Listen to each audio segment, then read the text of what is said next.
ଯୀହୋଶୁଆ 10 ପର୍ବ।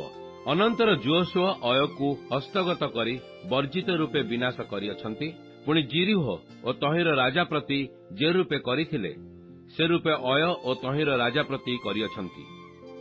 ଆଉ ଗିବିୟନ ନିବାସୀମାନେ ଇସ୍ରାଏଲ ସହିତ ସନ୍ଧି କରି ସେମାନଙ୍କ ମଧ୍ୟବର୍ତ୍ତୀ ହୋଇଅଛନ୍ତି। ଏସବୁ କଥା ଜେରୁସାଲେମର ରାଜା ଅଦନିଷେଦକ ଶୁଣନ୍ତେ ଲୋକମାନେ ଅତିଶୟ ଭୀତ ହେଲେ। କାରଣ ଗିବିୟନ ଏକ ରାଜଧାନୀ ତୁଲ୍ୟ ବୃହତ୍ ନଗର ଓ ଅୟ ଅପେକ୍ଷା ବଡ଼ ଥିଲା। ପୁଣି ତହିଁର ଲୋକମାନେ ବୀର ଥିଲେ। ଏଣୁ ଜେରୁସାଲେମର ରାଜା ଅଦନିଷେଦକ ହିବ୍ରୋନର ହୋହମ ରାଜାର, ଜିମୁତର, କିରାମ ରାଜାର, ଲାକିସ୍ର, ଜାଫିୟ ରାଜାର, ଇଗ୍ଲୋନର, ଦବିର ରାଜାର ନିକଟକୁ କହି ପଠାଇଲା, ମୋ ନିକଟକୁ ଆସି ମୋର ସାହାଯ୍ୟ କର। ଆସ ଆମ୍ଭେମାନେ ଗିବିୟନୀୟ ଲୋକମାନଙ୍କୁ ଆଘାତ କରୁ, କାରଣ ସେମାନେ ଯୀହୋଶୁଆ ଓ ଇସ୍ରାଏଲ ସନ୍ତାନଗଣ ସହିତ ସନ୍ଧି କରିଅଛନ୍ତି। ଏ ନିମନ୍ତେ ଜେରୁସାଲେମର ରାଜା, ହିବ୍ରୋନର ରାଜା, ଜିମୁତର ରାଜା, ଲାକିସ୍ର ରାଜା, ଇଗ୍ଲୋନର ରାଜା, ଇମୋରିଆମାନଙ୍କର ଏହି 5 ରାଜା ଆପଣା ଆପଣା ସମସ୍ତ ସୈନ୍ୟ ସହିତ ଏକତ୍ର ଉଠିଯାଇ ଗିବିୟନ ସମ୍ମୁଖରେ ଛାଉଣି ସ୍ଥାପନ କରି ତହିଁ ବିରୁଦ୍ଧରେ ଯୁଦ୍ଧ କଲେ। ଏଥିରେ ଗିବିୟନୀୟ ଲୋକମାନେ ଗିଲଗଲ ସ୍ଥିତ ଛାଉଣିକି ଯୀହୋଶୁଆଙ୍କ ନିକଟକୁ କହି ପଠାଇଲେ, ତୁମ୍ଭେ ଆପଣାର ଏହି ଦାସମାନଙ୍କୁ ଆପଣାର ହାତ କାଢ଼ି ନ ନିଅ।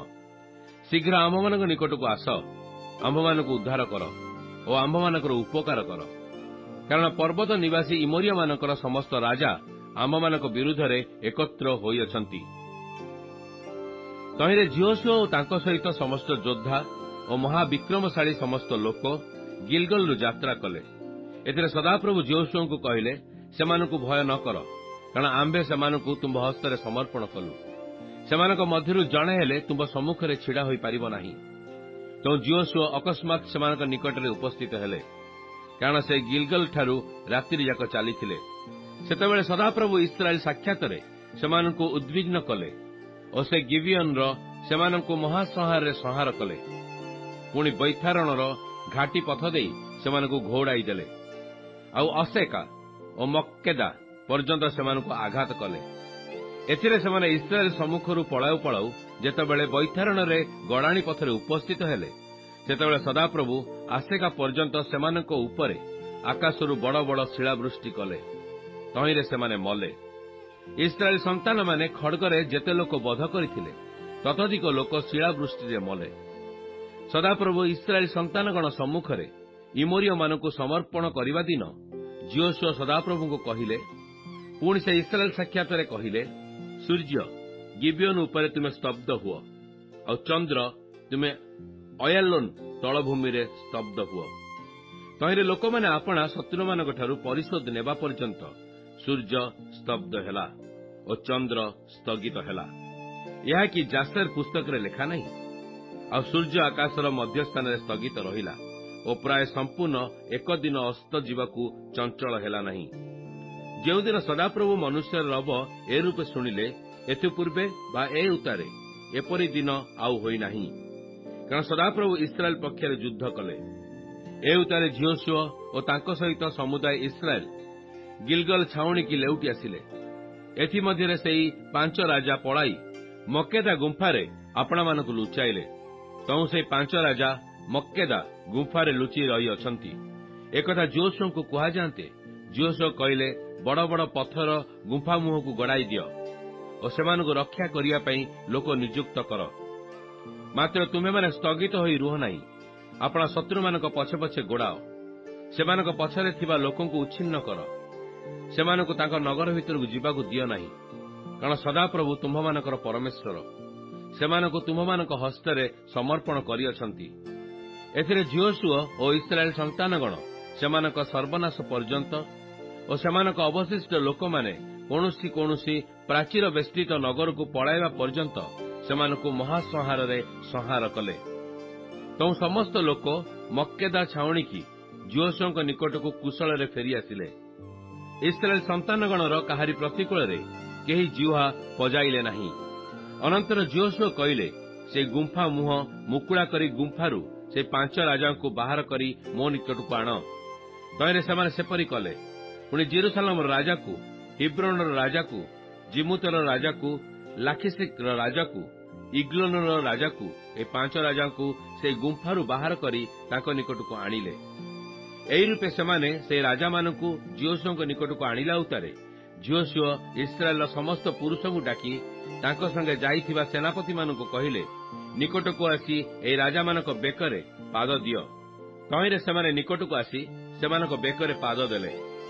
ପୁଣି ଯୀହୋଶୁଆ ସେମାନଙ୍କୁ କହିଲେ, ଭୟ ନ କର ଅବା ନିରାଶ ନ ହୁଅ, ବଳବାନ ଓ ସାହସିକ ହୁଅ, କାରଣ ତୁମ୍ଭେମାନେ ଯେଉଁମାନଙ୍କ ସଙ୍ଗେ ଯୁଦ୍ଧ କରିବ, ତୁମ୍ଭମାନଙ୍କର ସେହି ସମସ୍ତ ଶତ୍ରୁଙ୍କୁ ସଦାପ୍ରଭୁ ଏହି ପ୍ରକାର କରିବେ।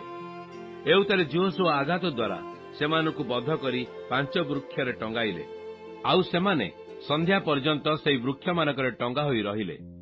ପୁଣି ସୂର୍ଯ୍ୟାସ୍ତ ସମୟରେ ଯୀହୋଶୁଆ ଆଜ୍ଞା ଦିଅନ୍ତେ ଲୋକମାନେ ସେହି ବୃକ୍ଷମାନଙ୍କରୁ ସେମାନଙ୍କୁ ତଳକୁ ନେଲେ ଓ ଯେଉଁ ଗୁମ୍ଫାରେ ସେମାନେ ଆପଣମାନଙ୍କୁ ଲୁଚାଇଥିଲେ ତହିଁ ମଧ୍ୟରେ ପକାଇଦେଲେ ଓ ସେହି ଗୁମ୍ଫା ମୁହଁରେ ବଡ଼ ପଥର ଥୋଇଲେ, ତାହା ଆଜି ଯାଏଁ ଅଛି।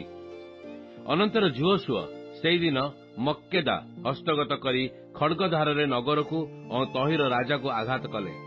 ସେ ସେମାନଙ୍କୁ ଓ ତନ୍ମଧ୍ୟସ୍ଥିତ ସମସ୍ତ ପ୍ରାଣୀକୁ ବଜ୍ରତ ରୂପେ ବିନାଶ କଲେ, କାହାକୁ ଅବଶିଷ୍ଟ ରଖିଲେ ନାହିଁ। ପୁଣି ସେ ଯେପରି ଜିରିହୋ ରାଜା ପ୍ରତି କରିଥିଲେ ସେପରି ମକ୍କେଦା ରାଜା ପ୍ରତି କଲେ। ଅନନ୍ତର ଯୀହୋଶୁଆ ଓ ତାଙ୍କ ସଙ୍ଗେ ସମସ୍ତ ଇସ୍ରାଏଲ ମକ୍କେଦାରୁ ଲିବାନକୁ ଗଲେ ଓ ଲିବାନ ପ୍ରତିକୂଳରେ ଯୁଦ୍ଧ କଲେ। ତହିଁରେ ସଦାପ୍ରଭୁ ତାହାକୁ ମଧ୍ୟ ତହିଁର ରାଜାକୁ ଇସ୍ରାଏଲ ହସ୍ତରେ ସମର୍ପଣ କଲେ। ତେଣୁ ସେ ତାହା କଲେ ଓ ତନ୍ମଧ୍ୟସ୍ଥିତ ସମସ୍ତ ପ୍ରାଣୀକୁ ଖଡ୍ଗଦାରରେ ଆଘାତ କଲେ, ସେ କାହାକୁ ଅବଶିଷ୍ଟ ରଖିଲେ ନାହିଁ। ସେ ଯେପରି ଜିରିହୋ ରାଜା ପ୍ରତି କରିଥିଲେ ସେପରି ତହିଁର ରାଜା ପ୍ରତି କଲେ। ଏ ଉତ୍ତାରେ ଯୀହୋଶୁଆ ଓ ତାଙ୍କ ସଙ୍ଗେ ସମସ୍ତ ଇସ୍ରାଏଲ ଲିବାନରୁ ଲାଖିସକୁ ଯାଇ ତହିଁ ନିକଟରେ ଛାଉଣି କରି ତହିଁ ବିରୁଦ୍ଧରେ ଯୁଦ୍ଧ କଲେ। ତହିଁରେ ସଦାପ୍ରଭୁ ଲାଖିସକୁ ଇସ୍ରାଏଲର ହସ୍ତଗତ କରନ୍ତେ ସେମାନେ ଦ୍ୱିତୀୟ ଦିନ ଲାଖିସ ଆକ୍ରମଣ କରି ଯେପରି ଲିବାନ ପ୍ରତି କରିଥିଲେ ସେହିପରି ତାହାକୁ ଓ ତନ୍ମଧ୍ୟସ୍ଥିତ ସମସ୍ତ ପ୍ରାଣୀକୁ ଖଡ୍ଗଧାରରେ ଆଘାତ କଲେ। ସେ ସମୟରେ ଗେସରର ରାଜା ହୋମର ଲାଖିସର ସହାୟତା କରିବାକୁ ଆସିଥିଲା। ତେଣୁ ଯୀହୋଶୁଆ ତାହାର କାହାକୁ ଅବଶିଷ୍ଟ ନ ରଖିବା ଯାଏ ତାହାକୁ ଓ ତାହାର ଲୋକମାନଙ୍କୁ ଆଘାତ କଲେ। ତେଣୁ ଯୀହୋଶୁଆ ଓ ତାଙ୍କ ସଙ୍ଗେ ସମସ୍ତ ଇସ୍ରାଏଲ ଲାଖିସରୁ ଇଗ୍ଲୋନକୁ ଗଲେ ଓ ସେମାନେ ତହିଁ ନିକଟରେ ଛାଉଣି କରି ତହିଁ ବିରୁଦ୍ଧରେ ଯୁଦ୍ଧ କଲେ। ପୁଣି ସେହିଦିନ ସେମାନେ ତାହା ହସ୍ତଗତ କରି ତାକୁ ଖଡ୍ଗଧାରରେ ଆଘାତ କଲେ ଓ ସେ ଯେପରି ଲାଖିସ ପ୍ରତି କରିଥିଲେ ସେହିପରି ତହିଁ ମଧ୍ୟସ୍ଥ ସମସ୍ତ ପ୍ରାଣୀକି ସେହିଦିନ ବର୍ଜିତ ରୂପେ ବିନାଶ କଲେ। ଏ ଉତ୍ତାରେ ଯୀହୋଶୁଆ ଓ ତାଙ୍କ ସଙ୍ଗେ ସମସ୍ତ ଇସ୍ରାଏଲ ଇଗ୍ଲୋନରୁ ହିବ୍ରୋନକୁ ଗଲେ ଓ ସେମାନେ ତହିଁରେ ପ୍ରତିକୂଳରେ ଯୁଦ୍ଧ କଲେ। ପୁଣି ସେମାନେ ତାହା ହସ୍ତଗତ କରି ତାହାକୁ ଓ ତହିଁର ରାଜାକୁ ଆଉ ତହିଁର ସମସ୍ତ ନଗର ଓ ତନ୍ମଧ୍ୟସ୍ଥିତ ସମସ୍ତ ପ୍ରାଣୀକୁ ଖଡ୍ଗଧାରରେ ଆଘାତ କଲେ, ଯେପରି ସେ ଇଗ୍ଲୋନ ପ୍ରତି କରିଥିଲେ। ତଦନୁସାରେ ସେ କାହାକୁ ଅବଶିଷ୍ଟ ରଖିଲେ ନାହିଁ, ମାତ୍ର ସେ ତାହାକୁ ତନ୍ମଧ୍ୟସ୍ଥିତ ସମସ୍ତ ପ୍ରାଣୀକୁ ବର୍ଜିତ ରୂପେ ବିନାଶ କଲେ। ଅନନ୍ତର ଯୀହୋଶୁଆ ଓ ତାଙ୍କ ସଙ୍ଗେ ସମସ୍ତ ଇସ୍ରାଏଲ ଦବୀରକୁ ଫେରିଲେ ଓ ତହିଁ ପ୍ରତିକୂଳରେ ଯୁଦ୍ଧ କଲେ। ପୁଣି ସେ ତାହା ଓ ତହିଁର ରାଜା ତହିଁର ନଗର ସବୁ ହସ୍ତଗତ କଲେ। ଆଉ ସେମାନେ ଖଡ୍ଗଧାରରେ ସେମାନଙ୍କୁ ଆଘାତ କରି ତନ୍ମଧ୍ୟସ୍ଥିତ ସମସ୍ତ ପ୍ରାଣୀଙ୍କୁ ବର୍ଜିତ ରୂପେ ବିନାଶ କଲେ, ସେ କାହାକୁ ଅବଶିଷ୍ଟ ରଖିଲେ ନାହିଁ, ଯେପରି ସେ ହିବ୍ରୋନ ପ୍ରତି ମଧ୍ୟ ଲିବାନ ଓ ତହିଁର ରାଜା ପ୍ରତି କରିଥିଲେ ସେପରି ସେ ଦବୀର ଓ ତହିଁର ରାଜା ପ୍ରତି କଲେ। ଏହି ରୂପେ ଯୀହୋଶୁଆ ପର୍ବତମୟ ଦେଶ ଓ ଦକ୍ଷିଣ ପ୍ରଦେଶ ତଳଭୂମି ଅଧିପତ୍ୟାକାଦି ସମସ୍ତ ଦେଶ ଓ ତହିଁର ସମସ୍ତ ରାଜାଙ୍କୁ ପରାସ୍ତ କରି ବଧ କଲେ। ସେ କାହାକୁ ଅବଶିଷ୍ଟ ରଖିଲେ ନାହିଁ, ମାତ୍ର ସେ ସଦାପ୍ରଭୁ ଇସ୍ରାଏଲର ପରମେଶ୍ୱରଙ୍କର ଆଜ୍ଞା ଅନୁସାରେ ନିଶ୍ୱାସ ପ୍ରଶ୍ୱାସ ଧରି ସମସ୍ତଙ୍କୁ ବର୍ଜିତ ରୂପେ ବିନାଶ କଲେ। ପୁଣି ଯୀହୋଶୁଆ କାଦେଶ ବର୍ଣ୍ଣେୟଠାରୁ ଘଷା ପର୍ଯ୍ୟନ୍ତ ସେମାନଙ୍କୁ ଓ ଗିବିଓନ ପର୍ଯ୍ୟନ୍ତ ଗୋସନର ସମସ୍ତ ଦେଶ ପରାସ୍ତ କଲେ। ପୁଣି ଯୀହୋଶୁଆ ଏହି ସମସ୍ତ ଦେଶ ଓ ରାଜଗଣକୁ ଏକାବେଳେ ହସ୍ତଗତ କଲେ, କାରଣ ସଦାପ୍ରଭୁ ଇସ୍ରାଏଲର ପରମେଶ୍ୱର ଇସ୍ରାଏଲ ପକ୍ଷରେ ଯୁଦ୍ଧ କଲେ। ଏ ଉତ୍ତାରେ ଯୀହୋଶୁଆ ଓ ତାଙ୍କ ସଙ୍ଗେ ସମସ୍ତ ଇସ୍ରାଏଲ ଗିଲଗଲ ଛାଉଣିକି ଫେରିଆସିଲେ।